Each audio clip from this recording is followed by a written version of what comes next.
I've been rereading Max Velmans' essay on what he refers to as reflexive monism, which is an alternative way of considering the relationship between consciousness and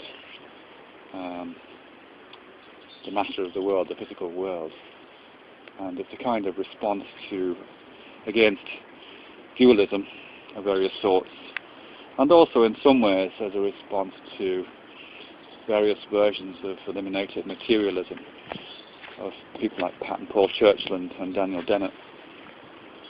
And as I think I've mentioned before in one of these videos, he has this model of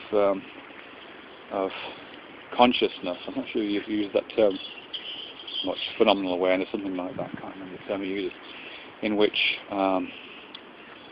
rather than seeing something like this branch of this tree here, and then some kind of image forming either in the neural substrate of my mind in physical eliminated materialist terms, I beg your pardon, the physical substrate of my brain in those terms, or in some non-extended version of mind in Cartesian dualist terms.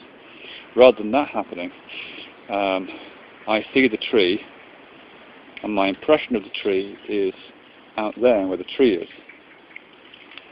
So there's no reproduction of the tree inside my head which some sort of homunculus is looking at, nor is there simply a neural instantiation of that, and that instantiation is itself simply my experience. My experience is out there in the world. I find it very, very difficult to get, really, in many ways. It's almost impossible, and it's not aided by his diagrams, I have to say. It's almost impossible not to imagine this sort of vitalist Cartesian mind sort of looping out into the world like some kind of extended field, which is clearly not what he's got in mind at all. But it's very hard to avoid it when you think about it.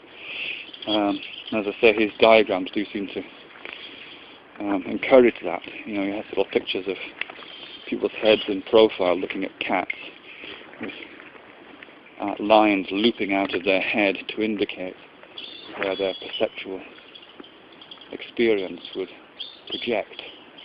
And I think he does even use the word project. So again, we have this. So even though he's not saying that, there is a kind of understanding of that which is almost irresistibly drawn to this sort of field of consciousness, which is not correct at all. One of the problems, I think, is about that diagram. One of the problems I have is about the diagram. Because, of course, I'm looking at the diagram with the same kind of eyes and consciousness as is being described.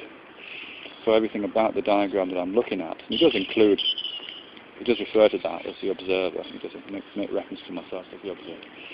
Everything about my looking is has all those same features. That at least if his idea is sort of correct, it has all the same features. I think I would probably find it easier if the diagram somehow combined this external viewpoint with a more sort of first-person viewpoint of the person who is being diagrammed, if you like, the person on the page. Because from the person on the page's point of view, all they see is the only phenomenal object that exists is the object that they're looking at, usually a cat in Velmans' diagrams. They can't see their own head, they can't see their eyes, none of that stuff is happening. What they're seeing is the cat.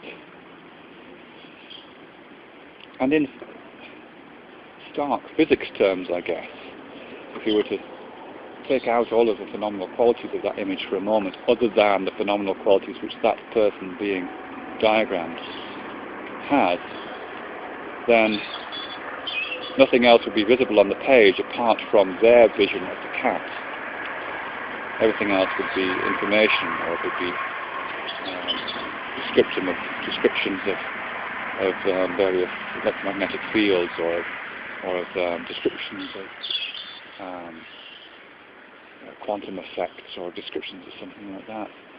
the visibility of the person on the page reproduces our visibility, which is unhelpful in many ways. I'm going to try and draw this when I get home. But I guess what I'm looking at is, what I'd like to see is a description, a kind of mathematical description on the page, which indicates where the location of this person in space without pictorially representing them, because that's my pictorial representation, that's my phenomenal experience, which I don't want to be present in this diagram.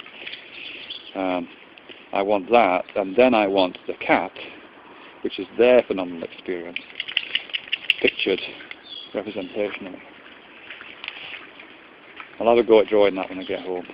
I'll see if I can draw it and then scan it in and put it in the end of this video. So if these closing words are followed by a badly drawn picture of a cat amongst a bunch of fake symbols, that's what you're looking at. If it's not, then I haven't managed to even get close to drawing that.